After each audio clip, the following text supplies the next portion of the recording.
자, 이번 시간에는 부동산 금융론 파트입니다.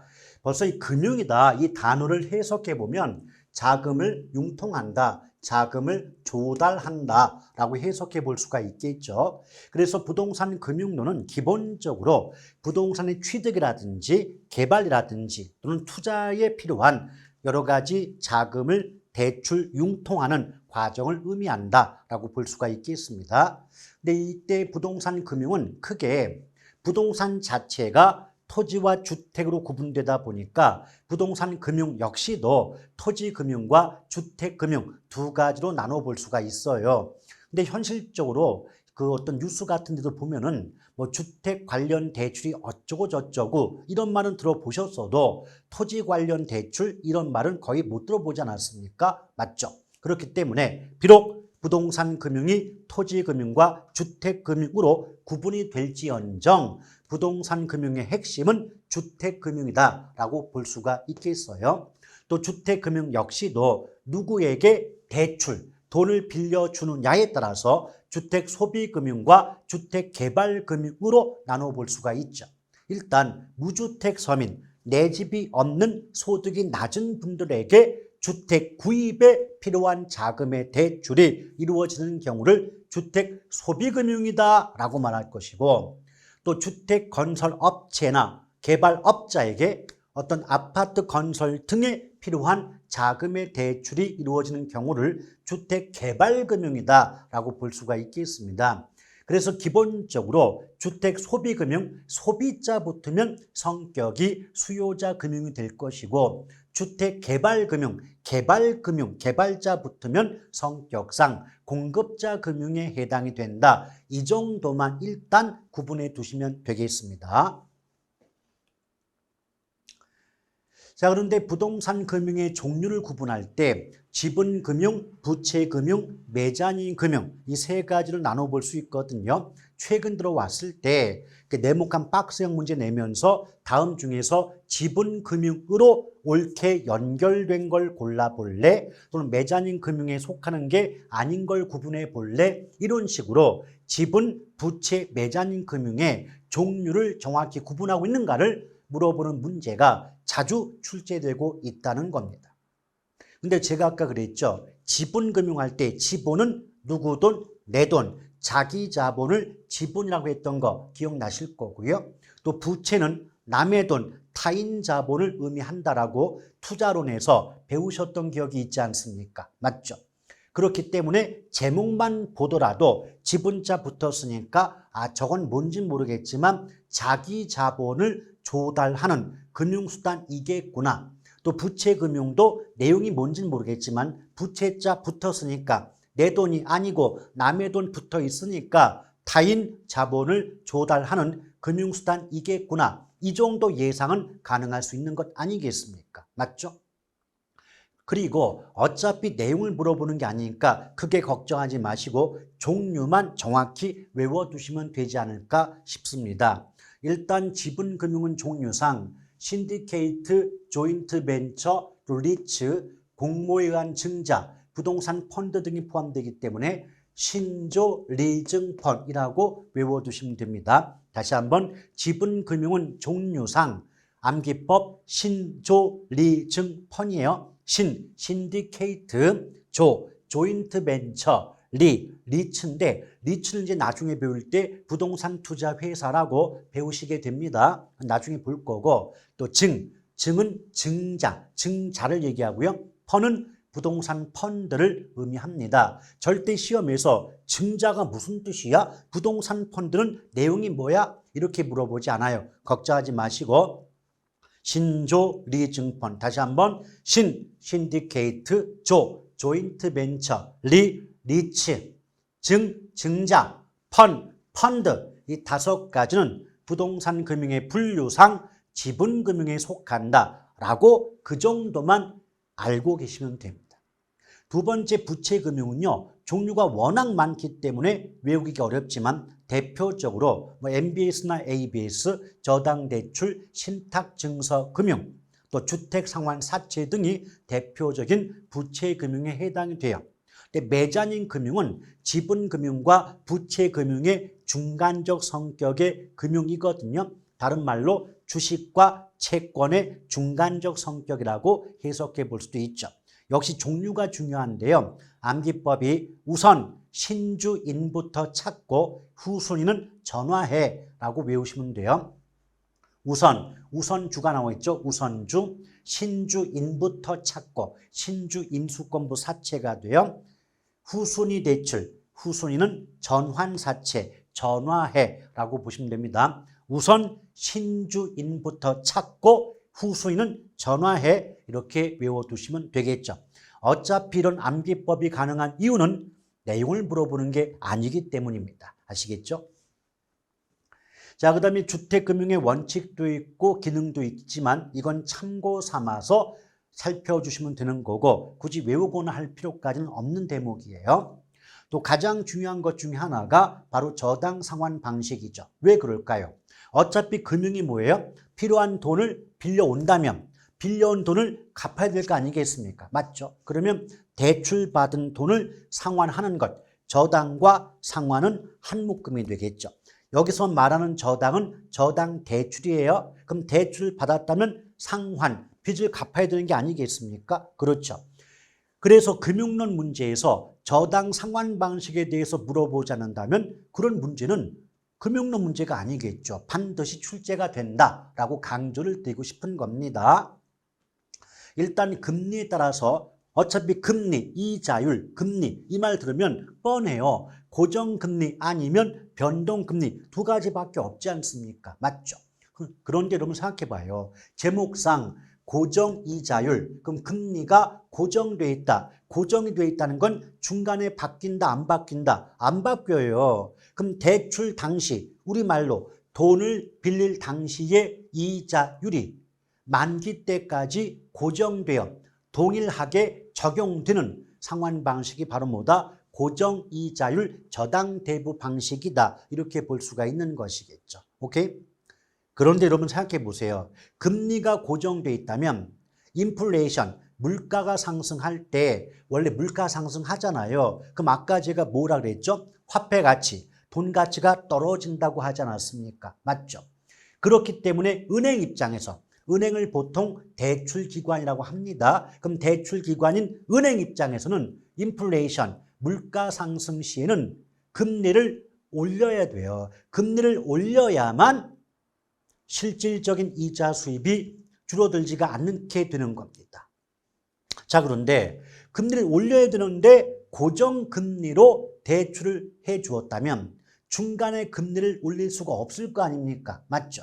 그래서 인플레이션 발생 시 대출기관은 금리 못 올리니까 수익성이 악화돼서 불리한 반면 차입자, 돈을 빌리고 빚을 갚는 차입자 입장에선 금리가 중간에 안 올라가니까 중간에 이자 부담이 커지지 않지 않습니까? 그러니 차입자는 유리하게 되는 거죠. 다시 한번. 자, 고정금리로 대출을 받았다. 근데 물가가 올라간다. 그 물가 올라가면 돈 가치가 떨어지기 때문에 은행은 금리를 높여야 된다. 근데 고정금리로 대출을 받아 해 주었다면 중간에 금리 못 올린다. 금리를 못 올리니까 대출기관은 불리하다. 근데 돈을 빌리고 빚을 갚는 차입자 입장에서는 중간에 금리가 안 올라가니까 유리하다. 이해 가시겠죠? 예, 그 정도 보시면 돼요.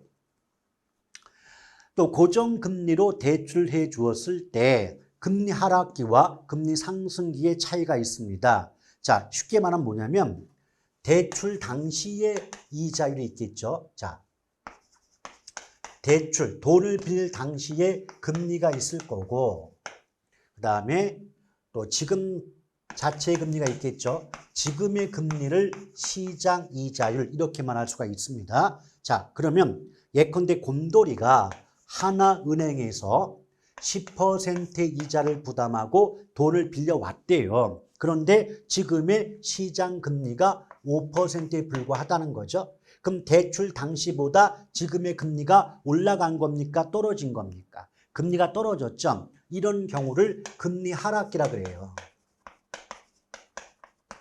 그럼 여러분이 돈을 빌려간 차입자 곰돌이 입장을 하면 나는 지금 너무 비싼 이자를 부담하고 있다고 생각이 들까요? 안 들까요? 들겠죠? 세상에 10%나 내가 이자를 부담해야 돼? 생각을 할 수밖에 없어요. 그럼 당연히 차입자 곰돌이는요, 고민합니다. 지금 너무 내가 비싼 이자 부담하고 있는 거니까 차라리 5%로 새롭게 대출을 받아서 10%의 비싼 이자를 부담하는 기존 대출을 갚아버릴까? 이런 생각을 할 수 있을까요? 없을까요? 하겠죠. 다시 한번 곰돌이 지금 10% 이자 부담하고 있었어요. 지금 금리가 5%로 절반가량 떨어졌다는 거예요. 그럼 곰돌이 입장에서는 차라리 5%의 싼 이자로 새롭게 대출을 받아서 기존의 10% 이자 부담하는 비싼 대출을 갚는 게 더 낫지 않을까 생각을 하겠습니까? 안 하겠습니까? 하겠죠. 오케이? 그래서 결론이 뭐냐면 금리 하락기 때는 차입자의 입장에서는 조기 상환, 만기 되기 전에 미리 빚 갚을 유인은 뭐다? 원인, 조기 상환의 원인이 발생할 수가 있는 거죠. 자, 뒤집어서 대출 당시에 10%였는데 지금의 시장 금리가 15%가 됐대요. 그럼 대출 당시의 금리보다 지금의 금리가 더 높아진 거죠. 그럼 금리가 올라간 겁니까? 떨어진 겁니까? 올라간 거죠. 그럼 금리 상승기예요. 그럼 하나 물어볼게요. 여러분이 돈을 갚아야 되는, 빚을 갚아야 되는 차입자 곰돌이 입장이라면 금리가 15% 올라갔을 때 15%로 새롭게 대출받아서 10%의 기존 대출금을 갚겠습니까? 안 갚겠죠. 그럼 차입자는 빚을 안 갚아요. 그런데 대출기관인 은행은 금리가 올라갔으니까 새롭게 대출해 주기 위해 필요한 자금을, 돈을 보다 비싼 이자로 조달해야 되기 때문에 대출기관의 수익성이 악화되는 겁니다. 자, 대출자 입장에서는 수익성이 악화된다. 이렇게 기억하시면 되겠습니다. 그래서 나중에 어느 정도 공부가 되시면 이렇게 결단을 내리는 거죠. 자, 고정금이 나왔다. 그럼 금리 하락 나왔으면 조기 상환, 금리 상승 나온다. 수익성 악화. 딱 끊어서 기억하는 분들도 꽤 많으십니다. 아시겠죠? 근데 이 고정금리로 대출해주면 그 대출과 관련된 이자율 위험, 그러니까 금리 변동 위험 그러는데 그 금리 변동 위험을 오로지 대출기관이 고스란히 안을 수밖에 없어요. 그래서 대출기관 은행 입장에서 왜 나만 그 위험을 감당해야 돼? 나만 그 위험을 부담해야 돼? 억울해요. 하에서 나온 게 변동금리입니다.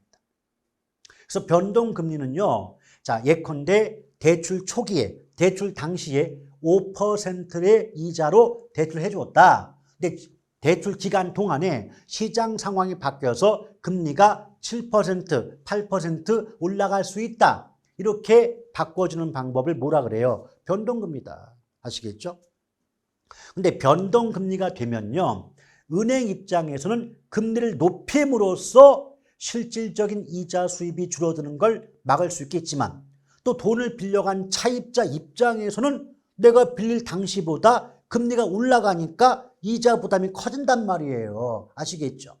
그러면 결국은 변동금리 저당대부 방식은 대출자 입장에서는 금리를 중간에 바꿀 수 있기 때문에 유리하지만 차입자 입장에서는 금리 상승에 따른 이자 비용 부담이 커지기 때문에 불리하다라고 볼 수가 있는 거고요. 또 우리 조금 아까 고정금리일 때는요. 금리가 올라가건 떨어지건 모든 위험을 대출기관, 은행이 감당할 수밖에 없었거든요. 오케이? 그럼 은행 입장에서 변동금리 적용하면 금리 올릴 수 있죠. 그럼 금리를 올릴 수 있기 때문에 대출자인 은행이 전적으로 감당했던 위험의 일부를 금리를 올림으로써 돈을 빌려간 차입자에게 또 넘길 수 있는 거 아니겠습니까? 맞죠? 그래서 어떻게 말이 나오냐면 변동 이자율 저당대부 방식은 대출자의 또는 대출기관의 이자율 위험을 차입자에게 전가하고자 고안된 방식이다. 등장한 방식이다. 이렇게 출제가 되고 있다는 겁니다. 아시겠죠? 다시 한번 고정금리일 때는 금리가 올라가건 떨어지건 위험을 은행이 안고 갔단 말이에요. 그래서 은행이 억울해서 그 위험의 일부를 차입자에게 떠넘기려고 고안한 방식이 바로 뭐다? 변동금리다. 따라서 변동금리 저당대부 방식은 누구의 위험을, 대출자의 위험을 누구에게, 차입자에게 떠넘기고자, 전가하고자 고안된 방식이라는 점을 반드시 기억해 둘 필요가 있는 겁니다. 아시겠죠? 자, 그렇게 보실 것. 또 변동금리는 기본적으로 기준금리와 가산금리의 합이라고 보시면 됩니다. 이때 이 가산금리는 대출 당시에는 그 차입자의 신용 상태 등에 따라서 달라지겠지만 일단 대출이 이루어진다면 가산금리는 중간에 변동하지 않음이 일반적이라고 보시면 되겠고요. 또 변동금리, 기준금리는 가장 대표적으로 그럼 나중에 보면 코픽스 지수라든지 CD 수익률이 나와요. CD는 양도성 예금 증서의 약자고요. 코픽스 지수는 그 대출기관, 그러니까 금융기관 상호 간의 그 어떤 단기 자본의 조달 금리가 바로 코픽스 지수 금리인데 걱정할 건 없으세요. 시험 문제에서 CD가 뭐야? 코픽스 지수가 뭐니? 라고 물어보진 않습니다. 다만 문장 속에서 CD나 코픽스 이 말 나오면 최소한 고정금리 아니구나, 변동금리 얘기하는구나 이렇게 파악하시고 문제에 접근하시면 되는 겁니다. 아시겠죠? 다시 한번 변동금리는 기준금리의 가산금리를 합해서 결정되는데 그 기준금리의 대표가 CD, 양도성 예금증서의 수익률이나 코픽스 지수금리가 적용돼요.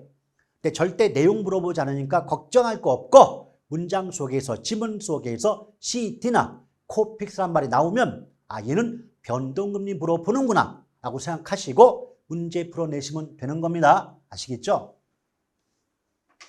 그 다음에 원리금 상환 방식에 따른 구분도 자주 나오는 부분이죠. 원리금 상환 방식, 그 말이 뭐냐? 원금이자 합해서 빚을 갚는 방식에 따라서 구분되지 않냐 그 말입니다. 일단 원리금 상환 방식은 크게 원리금 균등 상환, 원금 균등 상환, 체증식 상환 세 가지로 구분이 됩니다. 제목을 잘 볼게요. 원리금 균등이죠. 그러면 원금과 이자를 합해서 갚는 금액이 균등, 동일한 상환 방식이 원리금 균등이라고 보시면 됩니다.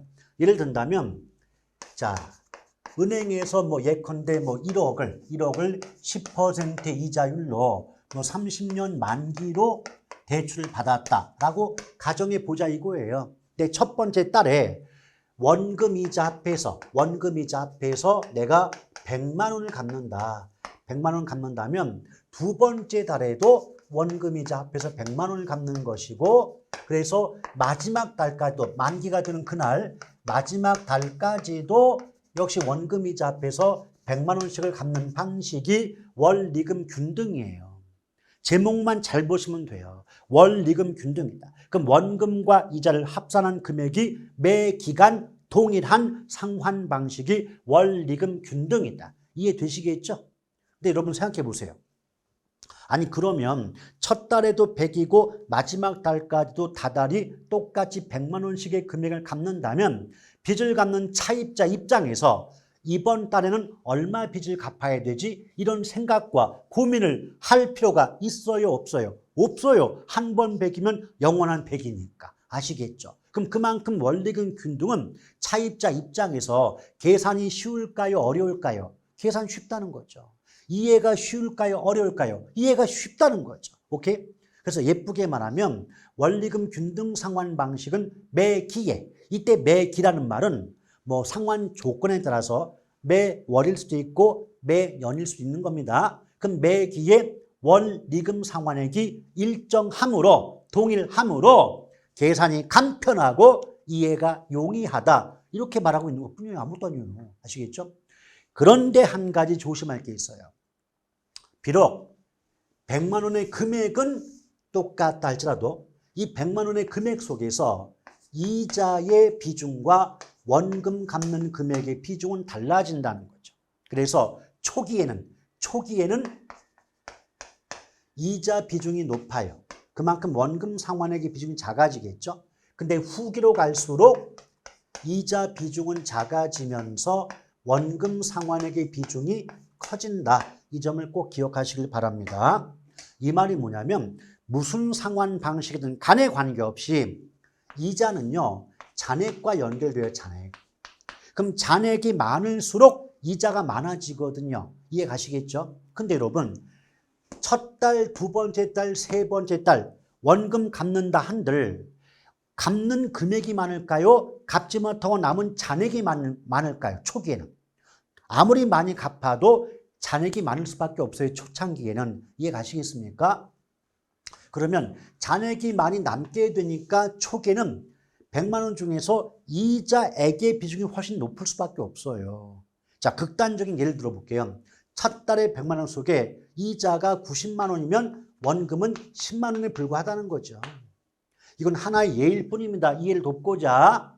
그럼 두 번째 달에는 이자가 예컨대 88만 원이고 원금 갚는 금액이 12만 원이다 이 말이에요. 오케이? 근데 가면 갈수록 원금을 갚아 나가니까 잔액이 줄어들 거고 잔액이 줄어드니까 이자액은 계속해서 감소할 수밖에 없지 않겠습니까? 이해 가시겠죠? 그리고 이 차익을 잘 보세요. 지금 첫 번째 달과 두 번째 달을 구분해 보면, 비교해 보면 이자가 2만 원 줄었죠. 맞죠? 그랬더니 원금 갚는 금액이 2만 원 늘잖아요. 그럼 한쪽이 줄어든 만큼 한쪽이 늘어나야 금액 자체는 일정할 수가 있지 않겠습니까? 이해 가시겠습니까? 그래서 과거 기출지문에 뭐가 나오냐면 원리금 균등 상환 방식은 매기의 이자액이 감소하는 만큼 원금 상환액은 증가한다라고 출제가 된 적도 있습니다. 아시겠죠? 그러니까 지금 당장 이런 문장들을 외우려고 하지 마시고 또 저 목표도 지금 당장 외우자는 뜻이 아니에요. 이렇게 출제가 됐다. 왜 이런 말이 나올 수밖에 없을까? 그 원리를 좀 이해하고자 노력을 좀 해달라. 그런 뜻이지 지금 당장 그 복잡하고 어려운 지문을 어떻게 기억합니까? 말이 안 됩니다. 자, 부담 갖지 마시고 차분하게 수업 들어오시면 되는 거예요. 이렇게 나오겠죠? 그러니까 이 정도 보시고요. 그 다음에 두 번째가 원금 균등이에요. 그럼 생각해 보세요. 원금 균등이니까 원금을 갚는 금액은 매 기간 일정, 동일한 방식이죠. 자, 원금을 갚는 금액은 똑같다. 근데 웃긴 건 뭐냐면 원금 균등 상환 방식이건 무슨 방식은 간에 원금만 갚는 방식은 없어요. 이자까지 갚아야 되겠죠. 맞죠? 그럼 생각해 보세요. 원금 균등이니까 원금을 갚는 금액은 일정해요. 동일합니다. 그런데 이자를 갚는 금액은 일정하지 않다는 거죠. 왜? 잔액에 따라 달라지는 게 이자니까. 그럼 이자 지불액은 일정하지 않아요. 그러니까 결국은 이걸 합해 볼게요. 지금 원금을 갚는 금액은 똑같은데 이자 갚는 금액은 그때그때 달라지니까 결론. 원금과 이자를 합해서 빚 갚는 금액인 원리금 상환액은 일정하지 않은 거예요. 그때그때 달라지는 거예요. 그럼 구체적으로는 초기에는 이 원리금 상환액이 많아요. 상환액이 많다가 후기로 갈수록 이 원리금 상환액이 줄어든다는 거죠. 근데 왜 그럴 수밖에 없다? 계속 강조합니다. 무슨 상환 방식이건 관계없이 이자액은 잔액과 관계가 있어요. 잔액과 관계가 있다. 오케이? 그러면 원금을 갚아 나갈수록 잔액이 많아져요? 줄어들어요? 다시 한번 원금을 갚아 나가죠. 원금을 갚아 나가는 만큼 잔액이 줄 거 아니에요. 맞죠? 그럼 잔액이 줄어드니까 이자액이 감소하기 때문에 원금 이자 합해서 빚 갚는 금액은 줄어들게 되는 겁니다. 자, 원금 균등이에요. 원금을 갚는 금액은 똑같아요. 근데 잔액이 줄어서 이자액이 감소하니까 원금 이자 합해서 빚 갚는 금액은 처음에는 많았지만 시간이 가면 갈수록 원리금 상환액 자체는 감소한다. 근데 어떤 값이 점점 줄어들 때 체감한다 그러거든요. 체감. 그래서 원금 균등을 다른 말로 체감 상환 방식이다. 이렇게 말을 바꾸는 경우도 있습니다. 자, 체감 상환 방식 나오죠. 자, 요 정도 가볍게 좀 알아두시고, 그 다음에, 제목에 체증자 나온 체증자, 체증식 상환, 점증 상환. 아니, 조금 아까 어떤 값이 점점 줄어들 때가 체감한다 그랬어요. 근데 제목이 체증이면 체감의 반대가 체증이니까 얘는 그럼 상환액이 원금이자 앞에서 빚 갚는 금액이 점점 증가하는, 늘어나는 그런 방식인가? 예상할 수 있지 않습니까? 예상 가능하죠? 이거 예상 맞아요. 그래서 체증식 상환은요, 초기에는 빚 갚는 금액이 작았다가 시간이 갈수록 빚 갚는 금액이 늘어나기 때문에 체증 또는 점증 상환 방식이라는 말을 쓰고 있는 겁니다. 아시겠죠? 근데 얘는 지금 초기에 상환액이 적거든요. 그 결과 초기의 상환 부담을 줄여주고자 등장한 방식이 체증식이에요. 처음에는 초기에는요, 빚 갚는 금액이 작아요. 근데 가면 갈수록 빚 갚는 금액이 늘겠죠. 그럼 초기에 상환 부담은 작을 수밖에 없는 건 이해 가실 겁니다.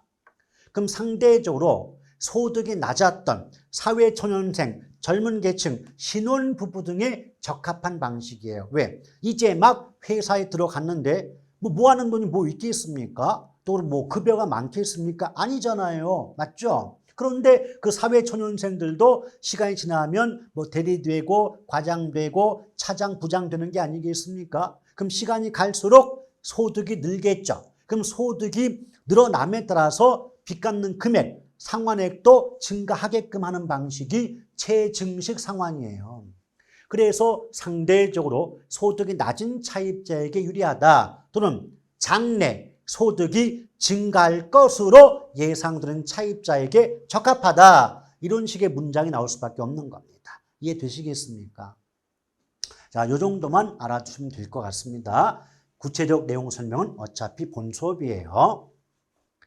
자, 그러면서 나오는 게 저당의 유동화죠. 이 저당 유동화가 굉장히 복잡한 상황이고 구조거든요.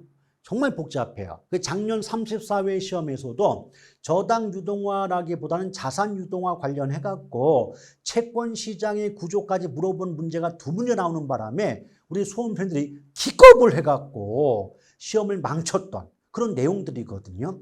그런데 제 생각으로 그 채권 시장의 구조라든지 자산 유동화의 내용을 물어본다 한들 죄송하지만 우리 수험생들분들은 어차피 못 맞출 겁니다. 현실적으로 인정할 건 인정하셔야 됩니다. 왜냐? 이게 보기보다 되게 복잡하거든요. 되게 복잡한 구조이다 보니까 설명을 드려도 매년마다 설명을 드리는데 이 받아들이기를 어려워하십니다. 그러다 보니까 대부분 이쪽은 피하시고 좀 쉬운 파트 위주로 공부를 하시다 보니까 그래서 제 결론이 뭐냐? 설명은 드릴 수 있겠지만 드려본들 효과가 없고 또 그 드려본들 막상 시험에 나오면 역시 못 맞춘다. 그래서 평소에 했던 부분만큼의 수업만 할 거고 좀 더 복잡하고 깊숙한 내용에 대한 설명은 생략하도록 할 거예요. 평소에. 왜 그러냐면 해도 안 되는 부분이 있거든요. 근데 어차피 이게 수능처럼 고시처럼 뭐 고득점 순으로 자른다 라고 한다면 해야 돼요.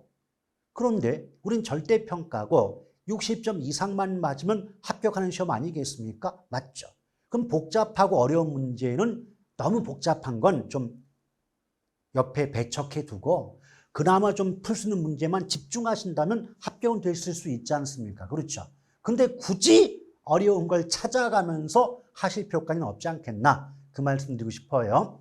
일단 저당의 유동화 이게 뭐냐면 부동산 관련 대출은 장기 대출이다 보니까 자금의 고정화 현상이 발생합니다. 이게 무슨 말이냐면 예컨대 부동산이 그러면 기본이 10년 만기예요. 10년 이상의 만기 구조를 갖고 있죠. 그러면 하나은행이 예컨대 차입자 곰돌이에게 10년 만기로 10억을 대출해 주었다라고 가정해 볼게요.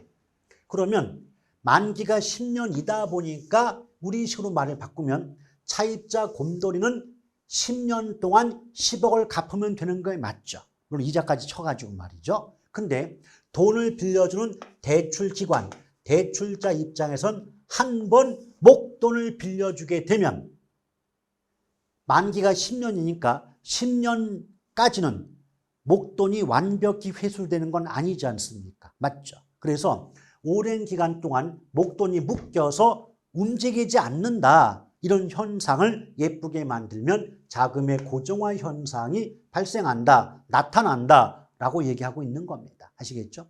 그래서 다시 한번 하나은행이 10년 만기로 10억을 대출해 주었다. 그럼 10년 동안 10억의 원금이 전액 회수되지 않는 거다. 그럼 10억이라는 목돈이 10년 동안 묶여있는 셈이 되니까 자금의 고정화 현상이 발생한다 라고 얘기하는 거예요. 근데 이런 장기 대출이 계속 반복되다 보면 은행은 계속 대출을 해주지만 목돈을 회수할 때까지 오랜 시간이 걸리다 보니까 새롭게 대출에 필요한 자금이 남아돌까요? 부족해질까요? 부족해져요. 돈은 계속 대출로 나가는데 한 번 나간 목돈이 돌아올 줄을 모르니까. 왜? 회수 기간이 기니까. 즉 대출 기간 만기가 장기가 되니까. 이해 가시겠죠? 그래서 결국은 계속하면 자금의 부족 현상이 발생해요. 대출에 필요한 자금이 부족해진다. 근데 이 자금 부족의 문제를 예쁘게 말하니까 유동성 부족의 문제가 발생한다 그런다. 유동성이 부족하다. 그럼 보세요. 여러분이 은행입니다. 대출관 입장에서 생각을 해보세요. 내가 은행인데 빌려줄 돈이 부족해. 그럼 당연히 어떤 고민을 할 수밖에 없을까요? 어떻게 하면 쉽고 빠르게 러시안 캐시 필요한 자금을 쉽고 빠르게 확보할 수 있는 방법이 없을까? 고민합니까? 안 합니까? 고민합니다. 그 고민 끝에 나온 게 바로 저당의 유동화라는 거죠. 정확히 말하면 주택 저당 대출 채권의 유동화가 되는데 그 저당 채권의 의미는 잠시 뒤에 따로 설명을 드려보고자 합니다. 그럼 일단은 저당이라는 게 있어요. 저당이라는 게 있어요. 그럼 이 저당이 있는데 정확히는 저당 채권이죠. 이 저당 채권을 하나의 상품처럼 투자자에게 사고 판다는 거죠. 투자자에게 매각한다. 그러면 이 채권을 매각했으니까 투자자로부터 그 저당이 갖고 있는 값어치만큼의 현금이, 자금이 대출기관으로 유입이 되는 거죠. 이런 과정을 저당의 유동화라고 얘기합니다. 그래서 저당의 유동화를 얘기할 때 보통 교과서라든지 또 기출문제에서는 어떻게 문장이 나오게 되냐면 저당의 유동화란 저당을 하나의 상품으로 유통시켜 신용창조의 수단으로 활용하는 것을 말한다라고 출제가 되고 있다는 거죠. 문장 어렵죠? 근데 우리말로 바꿔볼게요.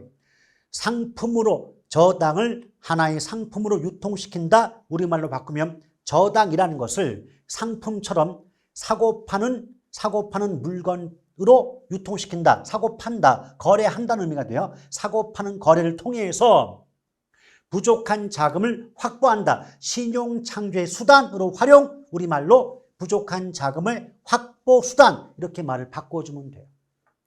아시겠죠?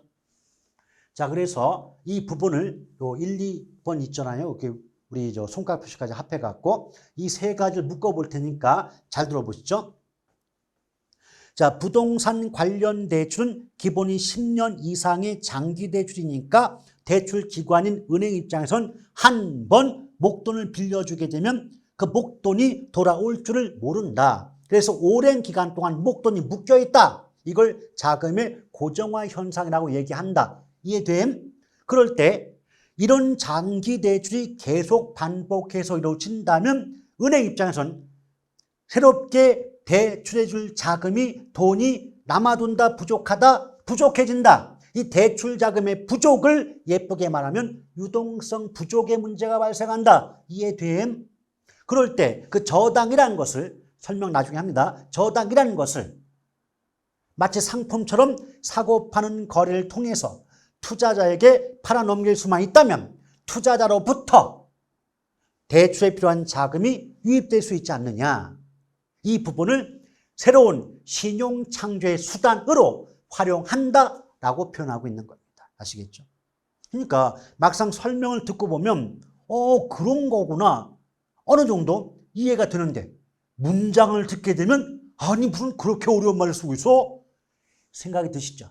이게 개론 학습의 걸림돌이에요.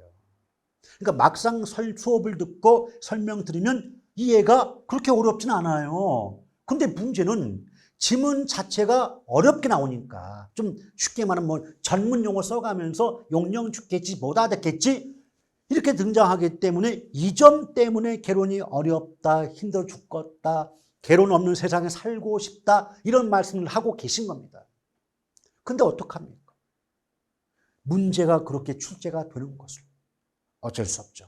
우리가 그 시험에 합격하려면 싫지만 힘들지만 그 복잡하고 어려운 지문에 익숙해질 필요가 있다. 자꾸 보시고 읽어보시고 써보고 말해보고 그런 과정을 거쳐야만 된다는 겁니다. 근데 웃긴 게 뭔지 아십니까? 그 노력을 하잖아요. 어느 순간 나도 모르게 그 어렵게 느껴졌던 문장들이 마치 예전부터 알고 있었던 것처럼 문제가 풀릴 때가 있다는 겁니다. 그 시간 될 때까지 우리는 함께 노력하고 함께 공부할 필요가 있는 것이죠. 자, 이 정도 보시면 되겠고, 그럴 때 여러분 이 저당 채권 유동화를 이해하기 위해서는 저당 시장의 구조를 알고 계셔야 됩니다. 그럼 저당 시장은 크게 1차 저당 시장과 2차 저당 시장으로 나눠볼 수가 있는 거죠.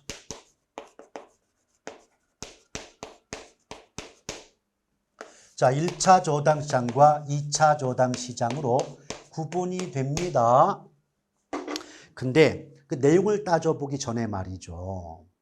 일단 1차 저당 시장은 성격이 자금의 대출 시장이죠. 자금의 대출 시장.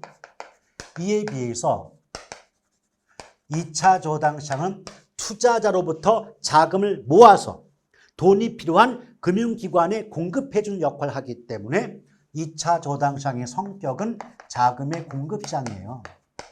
그 과거 기출문제에서 말이죠. 요 대출 시장과 공급 시장의 위치를 바꿈으로써 틀리게 만들었던 문제도 있는 거니까 별거 아니다고 그 좀 소홀히 하지 마시고 정확하게 성격 구분하실 필요가 있습니다.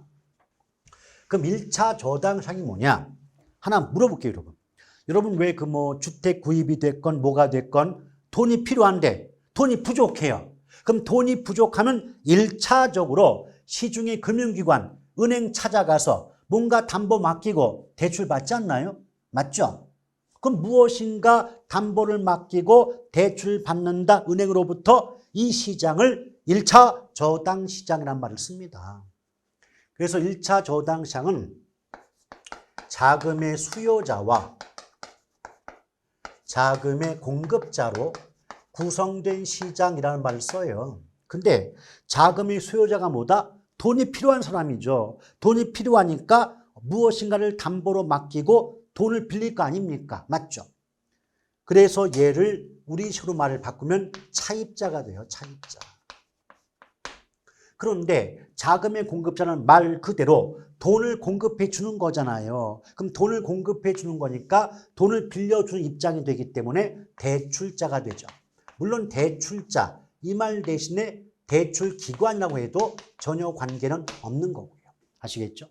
그럼 일단은 이걸 가지고 문장 만들어 볼게요. 1차 저당 시장이란 자금의 수요자인 차입자와 자금의 공급자인 대출기관으로 구성된 시장이다. OX. 맞죠? 그렇게 문장 만드는 것 뿐입니다. 그런데 편의상 이 차입자를 곰돌이라고 보고요. 또 대출기관을 하나은행이라고 가정해 볼게요. 그럼 곰돌이가 주택 구입에 필요한 자금을 대출받고자 하나은행 찾아가서 주택을 담보로 제공하고 필요한 자금을 대출받는다. 이 과정은요. 누구나 알고 있는 과정에 누구나 알고 있어요. 전부 이런 과정 상식 아닙니까? 맞죠? 그런데 이제부터 잘 들어보셔야 돼요. 이 대출 과정 속에서 하나은행 입장에서는 돈을 빌려간 차입자인 곰돌 1호부터 매달 원금 이자를 돌려받을 권리가 만들어지는 거 아닌가요? 맞죠? 이걸 뭐라고 합니까? 원금 이자를 돌려받으니까 원리금 수취권이 형성된다라고 얘기하는 거예요. 두 번째, 하나은행 입장에선 만약 돈을 빌려간 곰돌이가 빚을 갚지 못할 때, 채무 불이행할 때 담보로 맡긴 주택을 매각해서 팔아서 은행의 손실을 메꿀 권리도 만들어지겠죠. 오케이? 이것을 여러분 저당권이라고 얘기하지 않습니까?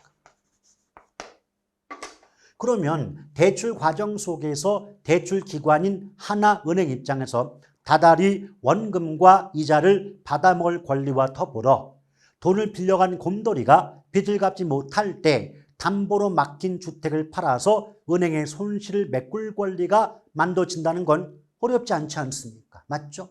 근데 이런 권리를 묶어서 뭐라고 하냐면 주택을 저당이 담보입니다. 주택을 담보 잡고 대출, 돈을 빌려주는 과정에서 채권, 무엇인가 받아낼 권리가 만들어진다는 관점에서 주택 저당 대출 채권이 형성된다고 하고요.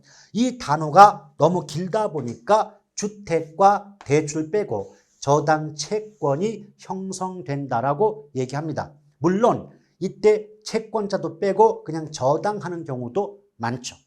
그래서 제가 아까 그랬잖아요. 저당의 유동화는 정확히 말하면 주택 저당 대출 채권의 유동화다라고 보시면 되는 겁니다.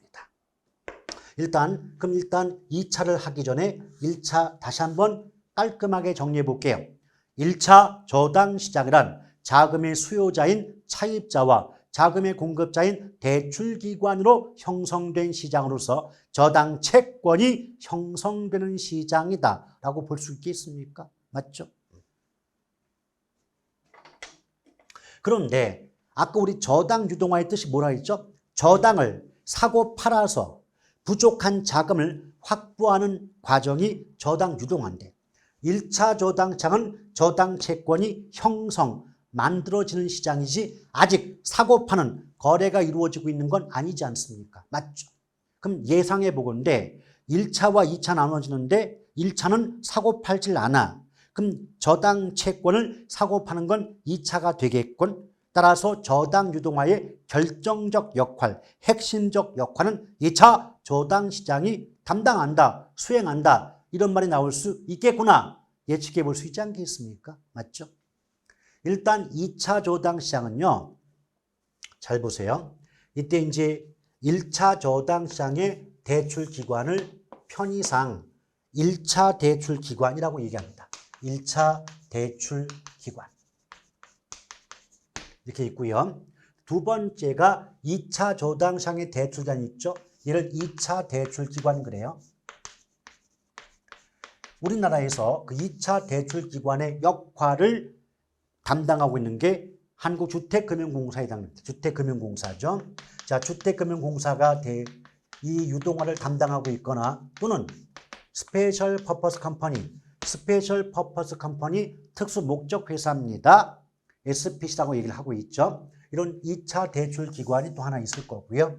그 다음에 자금을 확보하려면 물주가 필요해요. 물주. 그 물주를 우리 뭐라 그런다? 투자자. 자, 물주를 투자자라고 얘기하고 있습니다. 아시겠죠? 자, 이제 편의상 여기까지 한번 묶어볼게요. 자, 이렇게 1차 대출기관 이렇게 얘기를 하겠습니다. 하나. 그러면 어찌됐건 저당 유동화는 1차 저당 시장에서 만들어진 저당 채권을 2차 저당 시장에 팔아서 부족한 자금을 확보하기는 과정이에요. 근데 방법이 두 가지가 있어요. 첫 번째 방법은 이 저당 채권, 저당을 2차 대출 기관을 거치지 않고 곧바로 누구에게? 곧바로 투자자에게 매각함으로써 팔아넘김으로써 투자자로부터 곧바로 자금의 공급, 유입이 이루어지는 상품이 하나 있을 수가 있겠죠. 이것은 이제 MPTS하고 나중에 구할 수 있습니다. MPTS. 두 번째 방법은요. 1차 대출기관이 1차 저당시장에서 형성된 저당 채권을 2차 대출기관에 매각해요. 그럼 이것을 매입한 2차 대출기관은 원래의 저당 채권을 바탕으로 새로운 증권과 채권을 발행합니다. 우리가 보통 마지막 글자가 S로 끝나면 증권. S는 증권이고요. B로 끝나면 본드, 채권이라고 보시면 됩니다. 채권. 그러면 다시 한번 2차 대출기관은 1차 대출기관으로부터 넘겨받은 저당 채권을 바탕으로 새로운 증권과 채권을 발행하는 겁니다. 아시겠죠? 그럼 만약에 이 증권 채권의 수익률이, 자, 그림 다시 그려볼게요. 이 증권 채권의 수익률이 투자자가 원하는 요구 수익률보다 크다. 이게 더 높다. 그러면 투자자들은 이 상품에 투자를 하겠죠. 그럼 이렇게 증권 채권을 발행합니다. 그럼 투자자들이 내가 원하는 수익보다 이 증권이나 채권의 수익이 더 커. 그럼 당연히 투자자들은 이런 상품에 투자를 합니까? 안 합니까? 합니다. 그럼 투자자들이 MBS나 MBB에 투자를 한다. 그 말은 투자자로부터 2차 대출기관으로 자금이 공급된다고 하는 거예요. 자금이. 그럼 자금이 공급되니까 이렇게 공급된 자금은 2차 대출기관을 거쳐서 또다시 어디로? 1차 대출기관으로 공급이 된다, 유입이 된다라고 말할 수 있는 겁니다. 여러분들은 일단은 지금 시점에서는 복잡한 구조나 과정을 볼 게 아니고 방법 두 가지예요. 다시 한번 저당 유동화 뭐라고요? 우리말로 저당이란 걸 사고 파는 과정을 통해서 부족한 자금을 확보하는 과정이 바로 뭐다? 저당 유동화다. 그런데 대출기관 입장에서 부족한 자금을 확보하는 방법이 두 가지가 있다. 첫 번째는 1차 시장에서 만들어진 이 저당이라는 것을 2차 대출기관을 거치지 않고 곧바로 투자자에게 팔아서 자금을 확보하는 방법이 한 가지 있고, 두 번째는 이 저당을 2차 대출기관에 팔아서 자금을 확보하는 방법 두 가지가 있다는 겁니다. 아시겠죠? 자, 이런 것들을 이제 본 수업 때도 또다시 설명드릴 거고 계속 문제풀이 하면서 또다시 설명드립니다. 그러니까 몇 번씩 똑같은 말을 반복해서 설명을 듣다 보면 어느 순간에 머릿속에 구조가 각인돼야 머릿속에 박혀버립니다. 그렇게 해서 문제를 풀고 있는 것이지 우리가 언제부터 저걸 배웠다고 한 번 듣고 다 이해하면서 문제를 풀겠습니까? 아시겠죠? 그러니까 걱정은 접어두시고 시간이 갈수록 또 내가 노력함에 따라서 공부되는 거니까 전혀 부담 갖지 않으시길 바랍니다. 그래서 저당 시장의 구조까지 가볍게 말씀드렸고요. 자, 부동산 금융의 조달 방법 부분부터는 다음 시간으로 이어가도록 하겠습니다.